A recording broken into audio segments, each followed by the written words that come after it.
Muito bem, gente.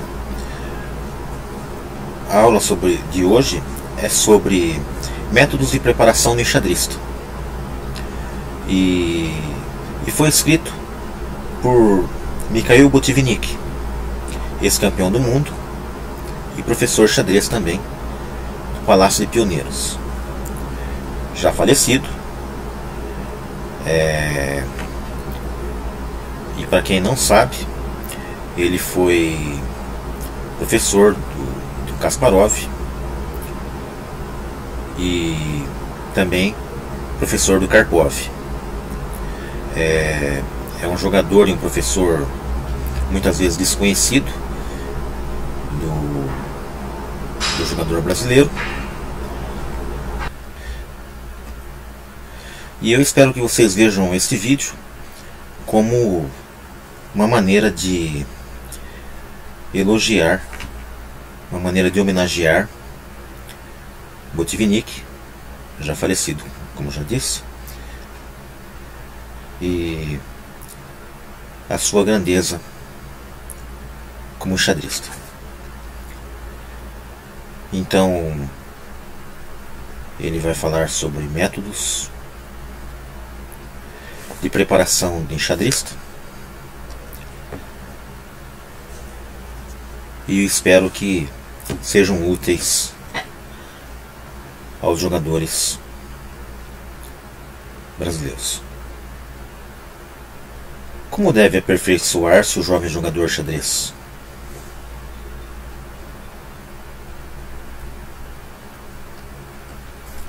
É difícil propor algo novo em nossos tempos, quando já se é dito e publicado tantas coisas a respeito. Por suposto, todos sabemos que o jovem xadrista deve estudar, aprender a teoria das aberturas e o meio-jogo, a técnica dos sinais, aplicar-se à investigação de partidas antigas e modernas.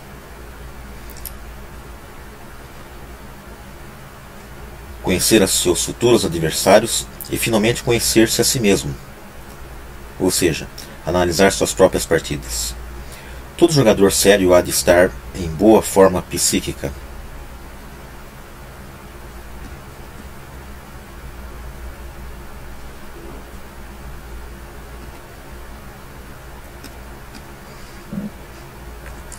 E sempre também em aceitáveis condições físicas.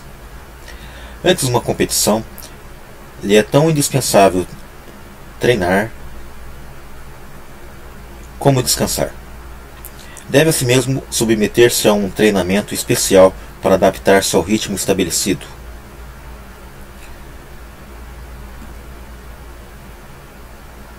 Aqui ele fala 16 jogadas por hora, mas o ritmo estabelecido de que você vai encontrar no torneio.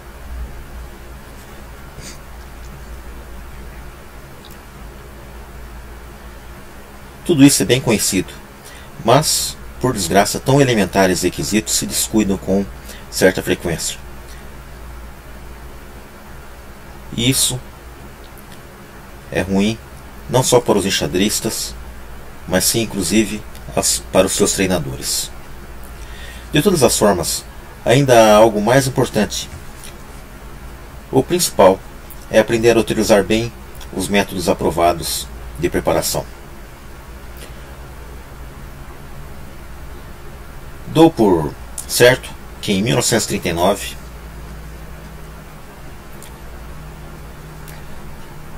cheguei a assimilar o que supõe tais métodos de treinamento.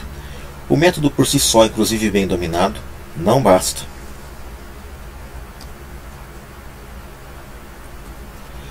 Para lograr o que você se propõe. O jogador também deve achar-se em boa forma desportiva.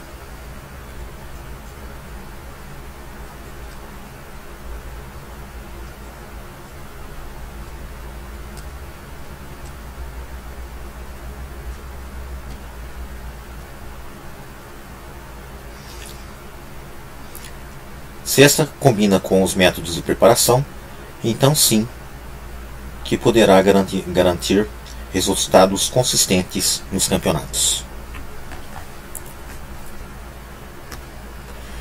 Botvinnik era um investigador de aberturas, e em 1939 ela não estava tão desenvolvida como hoje, e ele incansavelmente investigava as aberturas e surpreendia os seus adversários, até fazendo sistemas inteiros de aberturas. Chegado a uma idade madura ou algo avançada, o enxadrista naturalmente continua empregando esses métodos de preparação. Porém, já as forças não lhe bastam para sacar todo o proveito, pois tais métodos exigem um trabalho intensíssimo. Certo que esse trabalho não tem restrições de tempo nem um regime de vida excessivamente severo. Porém, ainda assim, é duro, já que tem caráter de investigação. E isso não lhes vá bem a todos. Em efeito, os jogadores são pessoas, as que nem sempre agrada o trabalho árduo e contínuo. Nesta perspectiva, é natural que muitos, inclusive entre os mestres, se vejam incapazes de empregar suas energias em uma investigação sistemática. O que é o principal nesse tipo de treinamento?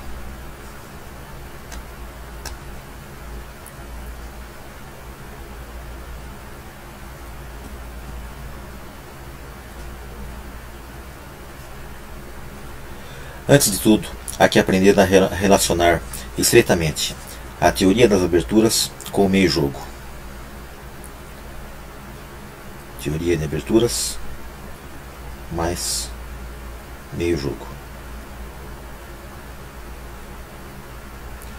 Em um escrito de Mayakovsky sobre a maneira de compor versos, o poeta comparava seu trabalho ao do enxadrista, estabelecendo o seguinte paralelismo. A melhor das rimas, dizia, uma vez achada e publicada, não tem já nenhum valor. O mesmo passa no xadrez. Quando se prepara uma cilada na abertura, só serve para uma partida. Por isso é necessário elaborar sistemas que possam utilizar-se não em uma só partida, ou em um só campeonato, sim em toda uma série de competições ao largo de vários anos.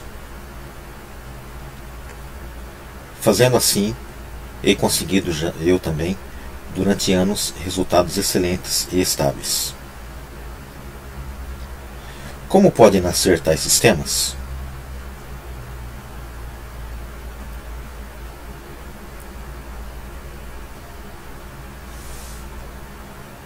Sua vinculação com a abertura é meramente nominal, pois sua essência consiste em um plano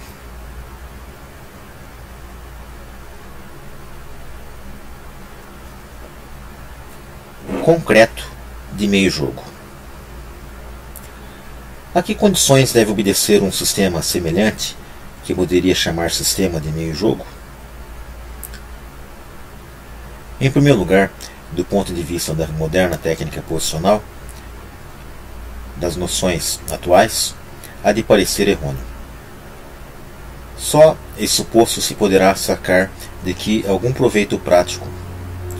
Se o sistema parece mal, é muito natural que os mestres não o analisem a fundo, já que suas desvantagens são óbvias. Crendo poder refutar com facilidade sobre o tabuleiro, os grandes jogadores não o tomam demasiadamente a sério. Voltam para ele como as mariposas noturnas para o fogo e se queimam.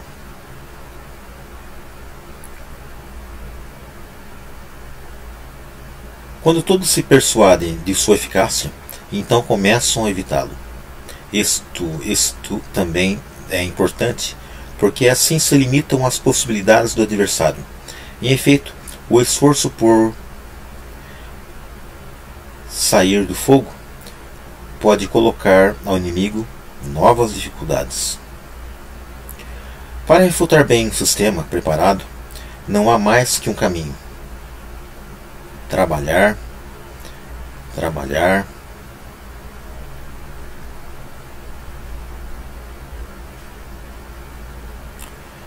e trabalhar.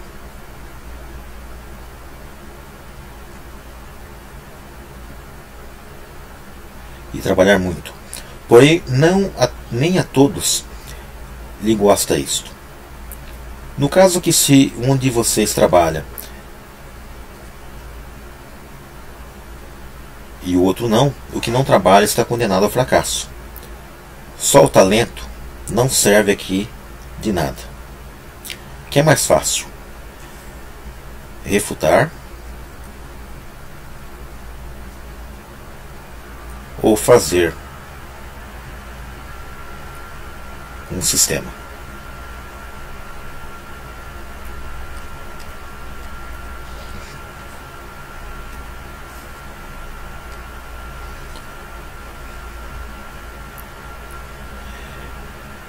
Desde logo, é mais simples refutá-lo.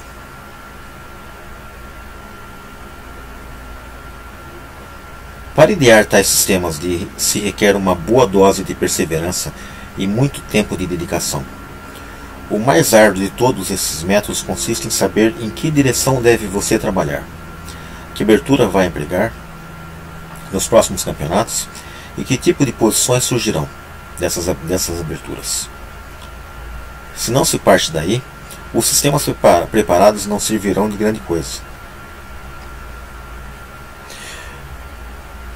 Não dizíamos que de entrada, onde está a margem de toda a massa de informações teóricas, o que há que saber em que direção orientar o trabalho, onde exatamente podemos aspirar ao êxito? É difícil explicar como determina um investigador a direção de suas pesquisas, o mesmo que compreender por que um jogador calcula bem as variáveis. Sabemos que alguns estão bem dotados para esse cálculo, e outros não. Porém, ninguém conhece a origem do fenômeno. Duvido que aqui sirva de alguns conselhos. Talvez algum dia chegue a estudar-se especialmente esta questão. Devemos colocar que não se é forçoso que cada mestre acerte a descobrir por si só todas essas aberturas e as posições meio jogo.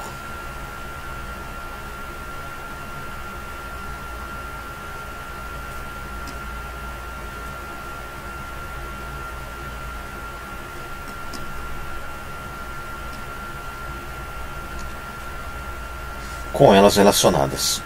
Basta com que, em um grande número de enxadristas, haja dois ou três dotados de tal atitude. Então os demais observam que variantes utilizam esses dois ou três, e que do grupo se sintam mais inclinados à investigação poderão orientar seu trabalho nesse mesmo sentido. A meu juízo, os brilhantes êxitos dos enxadristas soviéticos se explicam não só pela abundância de talentos que se há havido em nosso país, mas sim também porque entre os grandes mestres existem não poucos, mas temos que citar como Weyerhaeuser, Boleslavsky, Geller, etc., com o dom de discernir em que direção era preciso orientar seu trabalho. Os restantes se lançaram por esses caminhos já abertos, enquanto se mantinham em excelente forma desportiva. Convém fazer notar que todo bom jogador deve possuir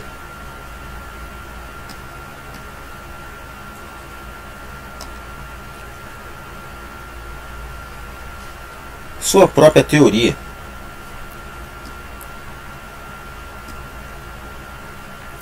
pessoal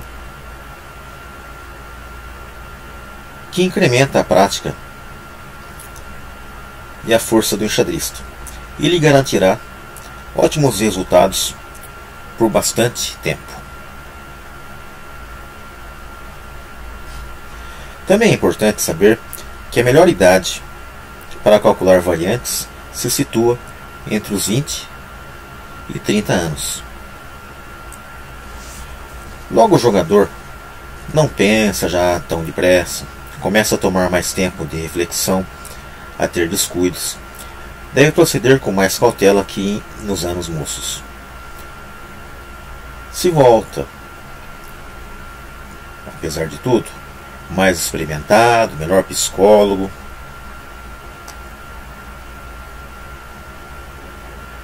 Se na época anterior aos 30 anos aprendeu a arte da investigação, então pode dizer-se que o período mais propício de sua vida enxadrística se prolonga até os 40 anos ou ainda mais além. Segundo isto, deverá o enxadrista converter-se em investigador ou ir por outros caminhos? Talvez antes não entendia eu muito bem a importância deste problema, porém agora estou convencido que tudo depende de como se há formado o jogador durante sua juventude. Se nessa época mirou com desdém a questões relativas à criatividade, tampouco será um investigador aos 30 anos. O trabalho investigativo deve começar já durante os estudos secundários. Quando o enxadrista se vê seguro ante o tabuleiro, com frequência lhe assaltam certas dúvidas sobre a utilidade desse árduo e fatigoso trabalho de investigar. Por que passar horas inteiras em casa reproduzindo partidas e analisando todas as posições imagináveis? Não é mais simples sentar-se diante do tabuleiro e jogar a partida como vem? Na Iugoslávia, enquanto se desenvolvia a Olimpíada de Skopje de 1972, estive numa conversa com Lebomir Lebojovic, que jogou ali muito bem. Lhe perguntei se tinha o costume de comentar suas partidas. Ele me contestou que isso lhe aborrecia.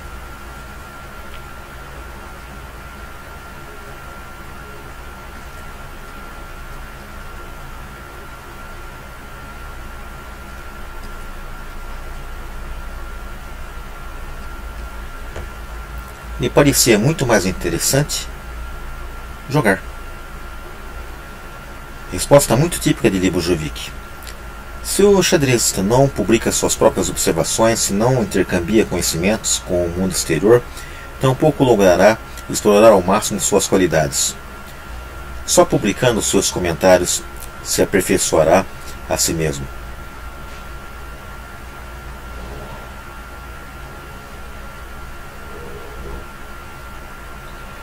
Enquanto essas notas não passem pelo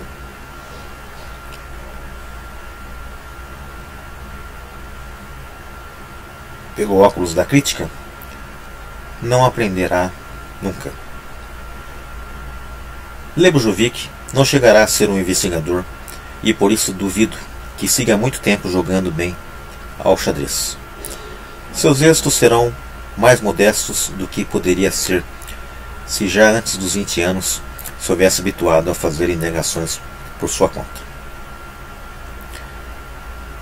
Quer isso dizer que todo xadrista de talento deve transformar-se em investigador? Essa questão é inseparável da filosofia vital do homem. Como qualquer atividade do espírito, o xadrez tem dois aspectos: um criador e o outro material.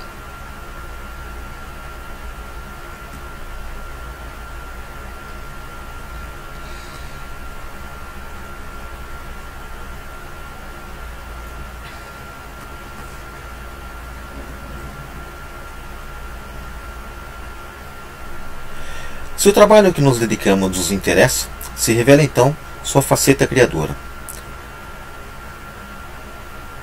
E, além disso, recebemos com um salário. Isso constitui o aspecto material. Ambas coisas são necessárias. E se o material concorre a uma maior criatividade, melhor. Se tudo redunda em acrescentar as possibilidades criadoras do enxadrista, isso será naturalmente um fator positivo. Se, pelo contrário, as atitudes do jogador e sua criatividade se utilizam só com fins materiais,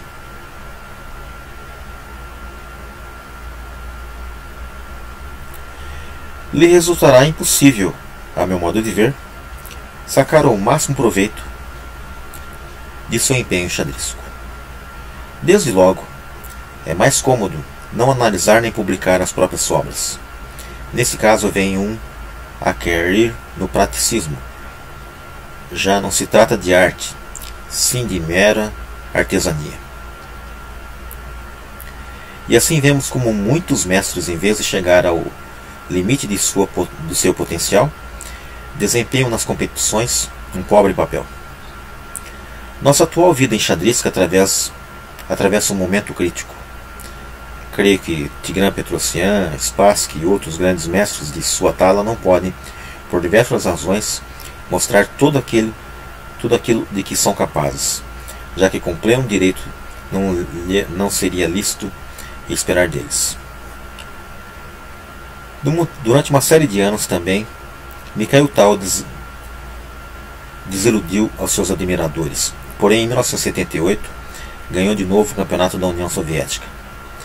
No ano seguinte, ficou em primeiro no torneio de Montreal e obteve um brilhante triunfo no torneio internacional de Riga. Pena que esse arranque lhe durou pouco. Agora assistimos a um relevo de gerações. Oxalá nossos jovens enxadristas compreendam que nesta época de amadurecimento, o principal de suas atividades deve centrar-se no aspecto criador.